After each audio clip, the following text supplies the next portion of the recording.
Hi, I'm Maria Thea Harrell-Silvella on social media. Welcome back to Sew Over 50 podcast on Sew Organised Style. Stay listening. Sew Organised Style podcast acknowledges traditional owners of country throughout Australia. We pay our respects to Aboriginal and Torres Strait Islander cultures and to the elders past, present and emerging. Thanks for joining us on Sew Over 50 podcast on Sew Organised Style.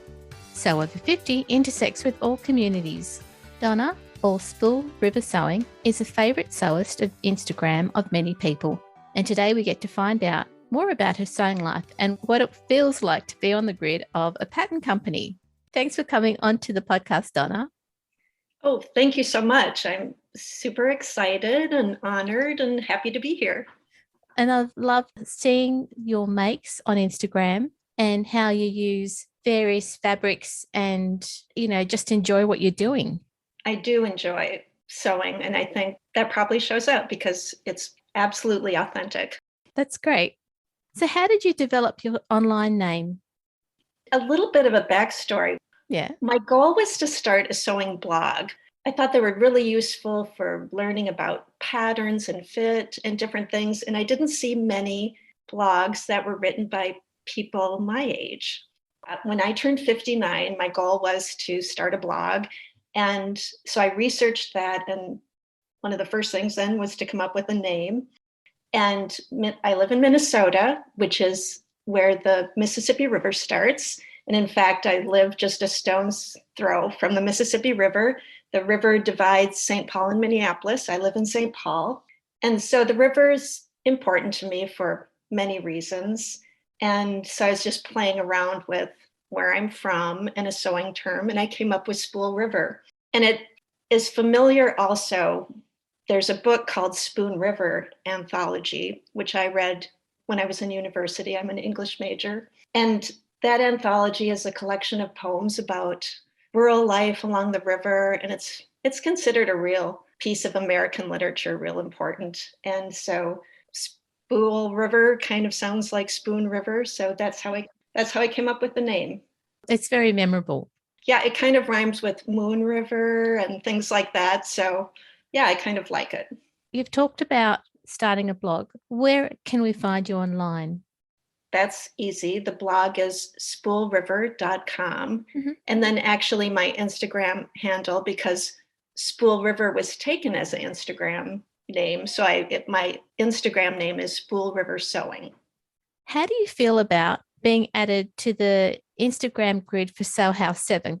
One of the things that Sew Over 50 is trying to do is make sure that people our age are represented on sewing company social media. Right. And as I said, that was one of the reasons why I was interested in starting a blog, was to see my face or people who are my age to get represented in social media, because it's definitely a younger person's world in social media, because they're much better at it. I mean, I have young adult children and they're so fast. In fact, with the blog, when I started Instagram, it all moved so fast, the Instagram world. My daughters were always coaching me. They're like, you have to do this, you have to do that quicker. And so I had to learn how to keep up.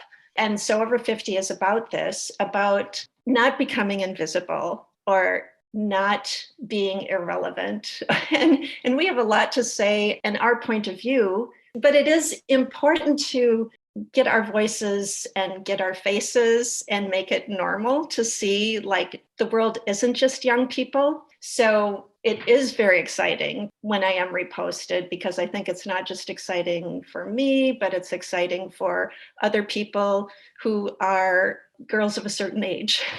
That's right. It's great that they've reposted your make on their grid. That's really positive. Yeah, it is positive, and it's kind of an affirmation for anybody, but I think it is a bigger hurdle and an affirmation to get posted when you don't fit the mold of most of the people out there who are on the pattern companies or the models or things like that. So it is a win. It is. It's good to be represented. I mean, there were two reasons for starting a blog. One was I didn't see many blogs out there that were written by older women. The other thing about a blog, and this actually happened this happens more on Instagram, is to connect with people in the sewing community, because sewing has always been pretty solitary. I don't have any friends who sew, and except for the fabric store and my family, I didn't have people to talk about sewing with. The great thing about social media and the internet is it brings together people with a common passion quickly and easily. I mean, it's pretty clever at that. Like, people can find each other. And so as I discovered blogs and posts and other people, both the social media company, but also the inspiration and the motivation that you get by being part of that community that I probably didn't get when I was solitary and just doing sewing. I mean, my husband can't offer too much advice, and I'm like, do you like this or that? Or when I'm thinking of things. Whereas in social, when you're connected through the internet, you can get inspired, you can get feedback. So it's kind of amazing that you can get so much company by being online. Exactly. What do you love about sewing the most? I think I used to say when I was younger, what I loved about sewing was creating something really unique that nobody else had, because whatever you made was purely original. And I loved going to an event or showing up at work and being in something I made. And even if somebody didn't notice it, just knowing myself that nobody else was wearing the same thing that I was wearing, or that I was in something that was truly original. And I think there's just that little bit of pride of originality, and that you can feel when that happens. So when I was young, I think I would have answered that. But now, since I've been sewing for a long time, I would say what I love about sewing the most is how much energy it gives me, the process of it. Because at this point in life, there's lots of things that I've maybe lost energy for. You've gone through things, but sewing still inspires me. Like, I wake up in the morning with my head full of ideas and excited about the next project. And to be at this point in my life, and again, this is a theme of being so over 50 and girls of a certain age, but to have an activity that truly excites and inspires me is such a great thing. And of course, it's super obvious during these times when we're kind of isolated and locked down. Yes. It's been very important. But even in normal life, to have an activity, to have a creative outlet, that I wake up every day still thinking about what's the next project and pretty excited about it. And that excitement and energy so I'm just grateful that I have sewing to give me that. Oh, it's just lovely to hear. Well, I feel lucky that I have that. And what made you start sewing? So I started sewing.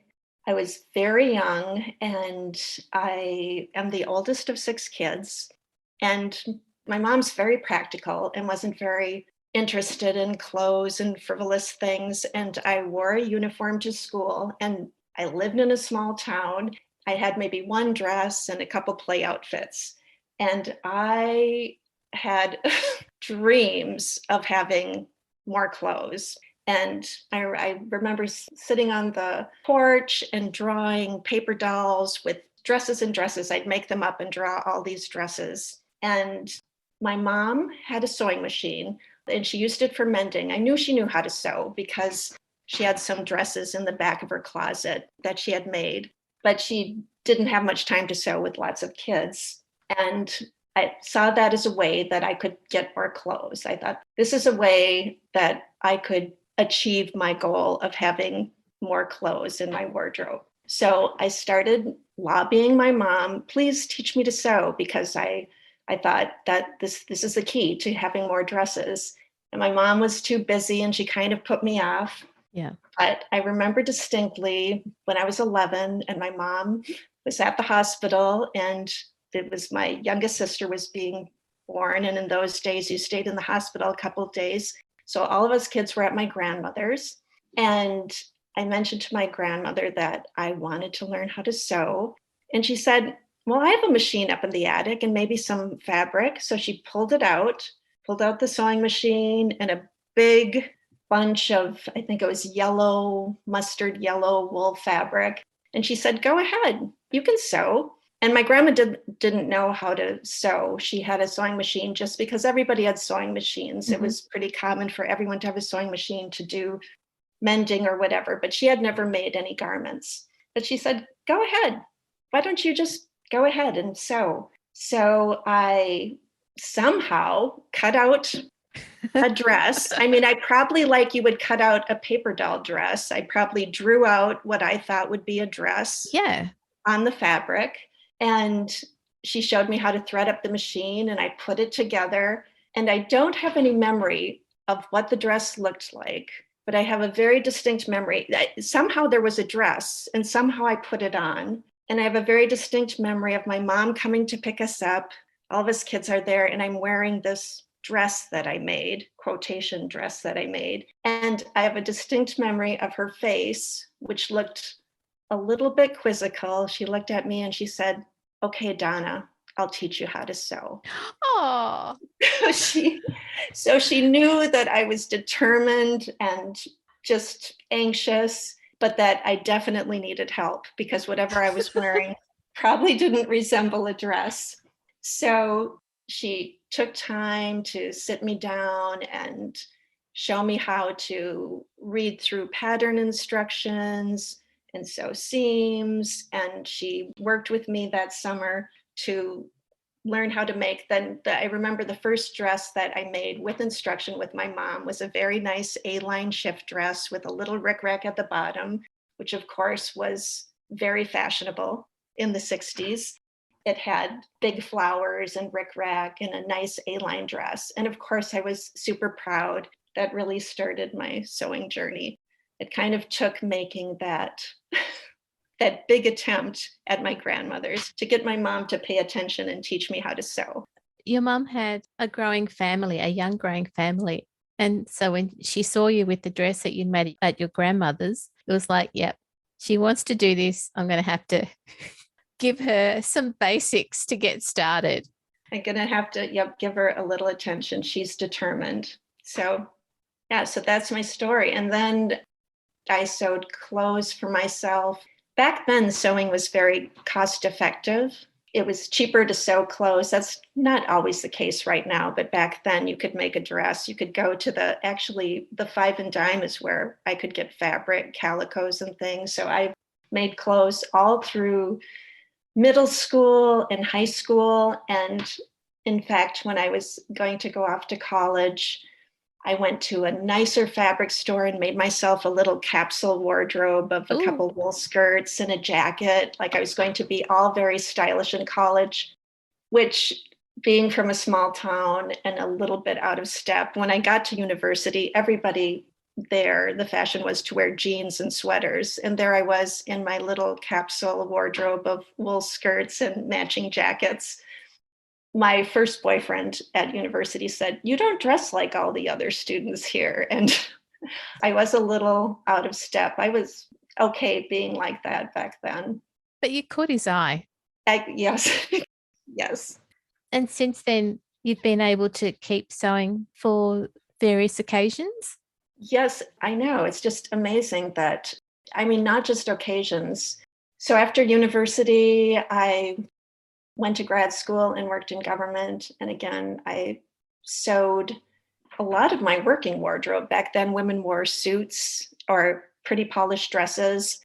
And I make myself a lot of my workwear. And then we have a family and I have 3 now adult children, but I've sewed for them when they were young. I have 2 daughters and a son.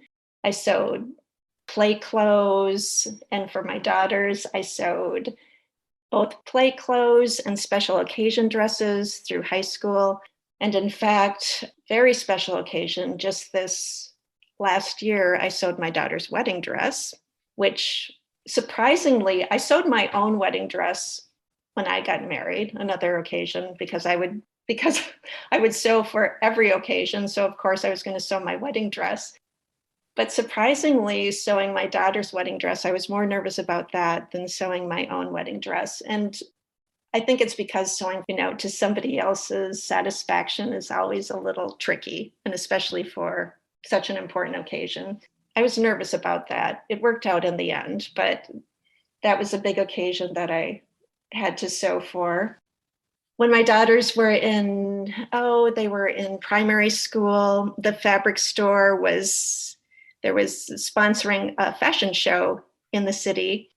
And they asked me to do a mother-daughter ensemble to promote the store. So the oldest daughter, who is very outgoing and extroverted, loved it because we got to learn how to walk like a model. And the local weather girl was the MC for the fashion show. I had made myself a little tweed Chanel inspired suit, and the girls had little matching suits. But the youngest daughter, she was young, she was probably only 5, was very introverted and was not really a willing partner. But we were so adorable, the 3, the 2 daughters and the mom. And I felt a little guilty because she was unhappy. So the night of the fashion show, the first daughter proudly walks out, and the second daughter, I notice her walking with little tears streaming down her eyes. She was such a brave soldier, but it just really wasn't in her comfort zone. And I guess, I don't know if there's a moral of the story here, but it was the how much you want to stick out in your clothes, like some people do and some people don't, I guess is the lesson from that story. As a follow-up question from that story, which daughters did you make their wedding dress? Well, for the oldest daughter. Oh, okay. But the other interesting thing is the youngest daughter learned how to sew. I sent them both off to sewing camp to learn, but the only one who keeps up sewing is the youngest daughter. Oh, that's really good to know. That's so good. So I didn't destroy her in the fashion show. Exactly. Are there any sewing tools or notions that you favor the most? The seam ripper is probably the seam ripper is probably the most used tool. So it is a very favorable tool. But I also love my rotary cutter, which I didn't discover until kind of later in my sewing career. And I really like that for getting a very straight line when you're cutting and for other reasons. Oh, that's good. And you've got a very classic sewing machine too.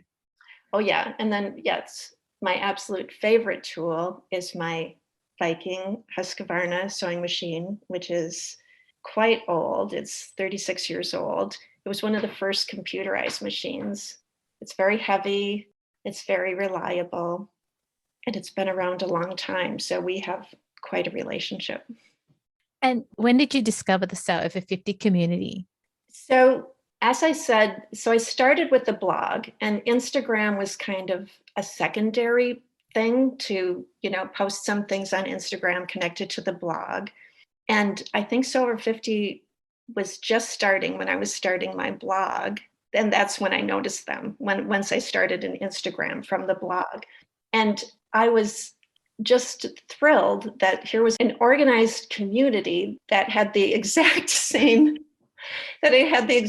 mission that prompted me to start my blog. Like their whole thing was visibility and we're not dead yet and relevant. And they were just great at connecting and resources. And they're so internet savvy and social media savvy. They offer tips, they offer suggestions, that it's just been hugely important, the Sew Over 50 community. I'm super grateful. I was super surprised because I kind of felt alone in my idea. And then here it is, a huge force and a huge organization. So once again, the power of social media to not feel alone and to feel like, oh, there's a lot of people out there with this shared idea and this shared interest. And the force behind Sew Over 50, led by Judith and Sandy, for 3 going on to 4 years now, and there's over 38,000 followers of people who are like-minded and share their makes. Yes, it's just incredible. it's huge. As I said, when I had the little idea by myself, who would know that there were just legions of people and that it was completely huge and enormous. And it feels like a big hug, really. It does. It's so supportive and validating and all of that. What advice would you give listeners who are starting to sew? So I think I mentioned, Yeah. I like my advice to my daughters, I sent them off to sewing camp, which I remember I told a colleague at work and they thought I was like punishing them, sending them off to sewing camp. And I said, no, sewing camp is fun. And so my advice is it is good to have a mentor or an instructor if possible, but it might not be possible, to get that in person.